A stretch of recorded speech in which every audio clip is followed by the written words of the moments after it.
Doctrina y Convenios 49. No seáis engañados.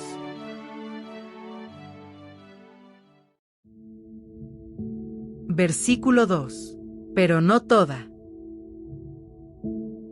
Glenn L. Pace dijo: existen algunos de nuestros miembros que practican la obediencia selectiva. Un profeta no es alguien que presenta un buffet de verdades, ante el cual somos libres de elegir y preferir. Un profeta no hace encuestas para ver hacia dónde se inclina la opinión pública. Él nos revela la voluntad del Señor. En 1831, algunos conversos querían llevar consigo a la iglesia algunas de sus anteriores creencias. Hoy en día, nuestro problema radica en los miembros que parecen muy vulnerables a las tendencias de la sociedad y al dedo acusador que las acompaña, y desean que la iglesia cambie su posición para complacerlas. Les gusta la doctrina ajena, más por ajena que por buena. El consejo del Señor en 1831 es relevante hoy en día. He aquí, os digo que ellos desean conocer la verdad en parte, pero no toda, porque no son rectos delante de mí, y es necesario que se arrepientan. Debemos aceptar la verdad completa, en su totalidad, vestirnos de toda la armadura de Dios, y poner manos a la obra para edificar el reino. Versículo 5. El que lo reciba. Neal A. Maxwell dijo: cualesquiera que hayan sido los intensos dolores físicos de la crucifixión de Jesús, sus totalmente excepcionales aflicciones en el espíritu fueron absolutamente enormes al sobrellevar nuestros pecados para expiarlos y nuestras enfermedades para entenderlas según la carne. La intensificación de nuestras pruebas puede formar parte de nuestro aprendizaje. De no ser así, podemos ser como estudiantes superficiales que nos dejamos llevar por la comodidad del asistir a un curso como oyentes. Periódicamente, también nosotros experimentaremos una cierta medida de contradicción, esa dura corteza del pan de la adversidad. Jesús hizo frente de forma constante a las contradicciones cada vez que las circunstancias lo provocaban. Por ejemplo, esta tierra es el estrado de sus pies, pero en Belén no había lugar en el mesón, ni cuna para acostarse, y las zorras tienen guaridas, y las aves de los cielos nidos, mas el Hijo del Hombre no tiene donde recostar la cabeza. El más inocente es el que más ha sufrido al hacer algunos de sus súbditos con él como quisieron. Aunque poseedor del único nombre por el cual viene la salvación, el Señor del universo vivió modestamente despojándose a sí mismo, tomando forma de siervo. Cristo construyó el universo. Sin embargo, en la pequeña Galilea se le conocía simplemente como el Hijo del Carpintero. Ustedes y yo, al ser afectados por contradicciones más pequeñas, somos mucho más frágiles y con frecuencia olvidamos que por su naturaleza misma, algunas pruebas son injustas, en especial cuando son contradicciones ásperas. Por tanto, hermanos y hermanas, junto con el grandioso y gratuito don de la resurrección universal y personal, existe también la posibilidad personal de merecer la vida eterna. Aunque pasemos las pruebas que nos hacen progresar, si vivimos con rectitud y perseveramos bien, podremos al fin llegar a ser suficientemente más como Jesús en nuestras cualidades y atributos para que un día podamos morar por siempre jamás en la presencia del Padre. Versículo 7. Ningún hombre sabe. José Smith dijo: Jesucristo jamás reveló a ningún hombre el tiempo preciso en que Él vendría. Vayan y lean las Escrituras, y verán que no hay nada que especifique la hora exacta en que ha de venir. Y todos los que dicen lo contrario son maestros falsos. Russell M. Nelson dijo: la adoración regular en la casa del Señor aumenta nuestra capacidad tanto para la virtud como para la caridad. Por lo tanto, el tiempo que pasamos en el templo aumenta nuestra confianza ante el Señor. Aumentar el tiempo que pasamos en el templo nos ayudará a prepararnos para la segunda venida de nuestro Salvador, Jesucristo. No sabemos el día ni la hora de su venida, pero yo sí sé que el Señor me está inspirando a instarnos para que nos preparemos para ese día grande y terrible. Al buscar diligentemente que la caridad y la virtud llenen nuestra vida, nuestra confianza en acercarnos a Dios aumentará.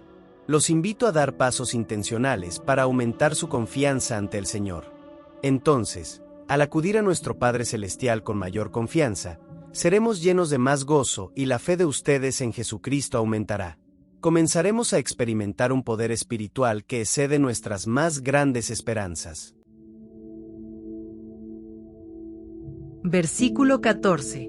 El don del Espíritu Santo. David Abednar dijo: la ordenanza salvadora del bautismo la debe efectuar alguien que tenga la debida autoridad de Dios. Las condiciones fundamentales del convenio, en el que entramos en las aguas del bautismo, son las siguientes. Testificamos que estábamos dispuestos a tomar sobre nosotros el nombre de Jesucristo, que siempre lo recordaríamos y que guardaríamos sus mandamientos. La bendición que se nos promete al honrar ese convenio es que siempre podamos tener su Espíritu con nosotros. En otras palabras, el bautismo por agua nos lleva a la oportunidad autorizada de tener la compañía constante del tercer miembro de la Trinidad. Después del bautismo, aquellos que tienen la autoridad del sacerdocio nos colocaron las manos sobre la cabeza y nos confirmaron miembros de la Iglesia de Jesucristo de los últimos días, y se nos confirió el Espíritu Santo. La declaración, recibe el Espíritu Santo, que se pronunció en nuestra confirmación fue una directiva para esforzarnos por obtener el bautismo del Espíritu. El profeta José Smith enseñó: tan provechoso sería bautizar un costal de arena, como a un hombre, si su bautismo no tiene por objeto la remisión de los pecados y la recepción del Espíritu Santo. El bautismo de agua no es sino medio bautismo, y no vale nada sin la otra mitad, es decir, el bautismo del Espíritu Santo. Nosotros fuimos bautizados por inmersión en el agua para la remisión de los pecados. También debemos ser bautizados por inmersión en el Espíritu del Señor, y entonces viene una remisión de vuestros pecados por fuego y por el Espíritu Santo. Debemos también esforzarnos por percibir cuando nos separamos del Espíritu del Señor, para que no tenga cabida en nosotros para guiarnos por las sendas de la sabiduría, a fin de que seamos bendecidos, prosperados y preservados. Precisamente porque la bendición que se nos promete es que siempre podemos tener su Espíritu con nosotros, debemos estar atentos y aprender de las decisiones y de las influencias que nos separan del Espíritu Santo. La norma es clara: si algo que pensemos, veamos, escuchemos o hagamos nos separa del Espíritu Santo, entonces debemos dejar de pensar, ver, escuchar o hacer eso. Por ejemplo, si algo que supuestamente es para nuestra diversión nos aleja del Espíritu Santo, entonces esa clase de diversión no es para nosotros, puesto que el Espíritu no puede tolerar lo que es vulgar, grosero o inmodesto, y por lo tanto, será obvio que esas cosas no son para nosotros. Ya que alejamos al Espíritu del Señor al participar en actividades que sabemos que debemos rechazar, entonces definitivamente sabremos que ese tipo de cosas no son para nosotros. Versículo 15. El matrimonio lo decretó Dios. L. Tom Perry dijo: el texto de la canción de la primaria, las familias pueden ser eternas, por Ruth Garner, enseña esta doctrina de una manera tan sencilla, poderosa y hermosa. Tomen un momento y piensen en los niños de la primaria alrededor del mundo, cantando estas palabras en su lengua materna, a todo pulmón, con un entusiasmo que solo el amor por la familia puede evocar. Eternas pueden ser las familias. Por el divino plan. Yo quiero heredar el celestial hogar. Con la mía por la eternidad.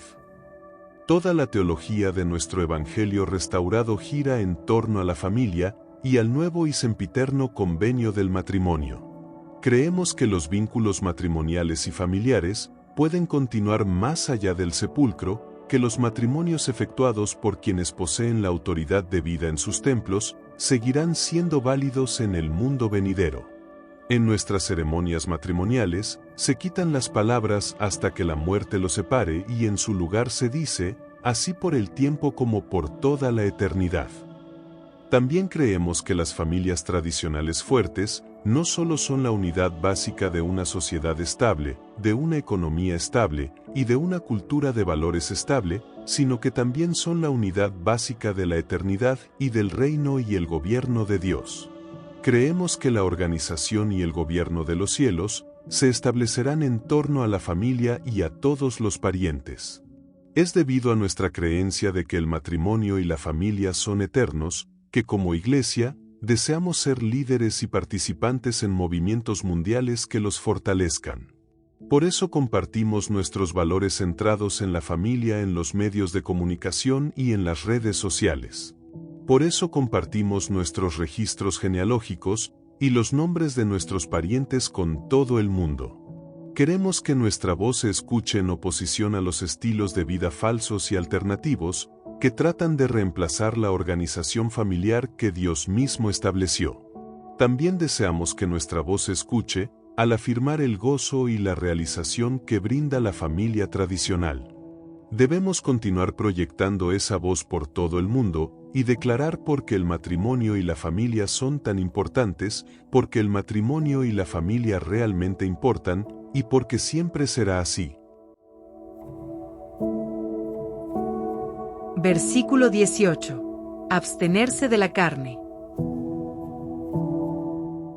Boyd K. Packer dijo, la palabra de sabiduría es adaptada a la capacidad del débil y del más débil de todos los santos. Es apoyada por otros pasajes de las Escrituras, que enseñan que las cosas buenas de la tierra son hechas para el beneficio y el uso del hombre. El Señor dijo, sí, para ser alimento y vestidura, para gustar y oler, para vigorizar el cuerpo y animar el alma, para usarse con juicio, no en exceso, ni por extorsión. Jóvenes, aprendan a emplear moderación y sentido común en todo lo relacionado con la salud, la nutrición y particularmente los medicamentos. Eviten los extremos, el fanatismo y el apego a las filosofías populares. Por ejemplo, la palabra de sabiduría nos aconseja que comamos carne con moderación. Para que no nos volvamos extremistas, se nos dice en otra revelación que, quien manda abstenerse de comer carne, no es ordenado de Dios. Versículo 26. Iré delante de vosotros. Neal Maxwell dijo, aunque esta es una época de conflictos, lo que todavía sigue destacándose en importancia es afanarse por la vida del alma. Aun cuando los acontecimientos pueden crear determinados momentos en los que surja la rectitud, los tumultos externos no son una excusa para dejar de lado la resolución interna, a pesar de que algunas personas se desintegran fácilmente. A pesar de las hostilidades que se nos presenten, no tenemos por qué quebrantar nuestros convenios. La incertidumbre con respecto a las condiciones del mundo no justifica la confusión moral, y el enturbiar las aguas no cubrirá nuestros pecados, ni enturbiará la mirada de Dios, que todo lo ve. Más aún, las victorias militares no son un sustituto de la victoria que procuremos en nuestra lucha personal por el autodominio. Tampoco pueden los encarnizados odios humanos disminuir el amor perfecto y redentor de Dios por todos sus hijos. De la misma manera, las tenebrosas nieblas de la actualidad no pueden cambiar la realidad de que Cristo es la luz del mundo. Seamos entonces, como el joven que estaba en el monte con Eliseo. Al principio, estaba intimidado por el enemigo que los rodeaba, pero luego sus ojos fueron abiertos, y vio la gente de a caballo, y carros de fuego confirmando que más son los que están con nosotros, que los que están con ellos. Hermanos y hermanas, ese tipo de aritmética espiritual no ha cambiado. Dios nos ha asegurado lo siguiente: yo os guiaré. Estaré en medio de vosotros. Él estará con nosotros, hermanos y hermanas, en todo momento de dificultad, incluso mediante la guía de su profeta viviente.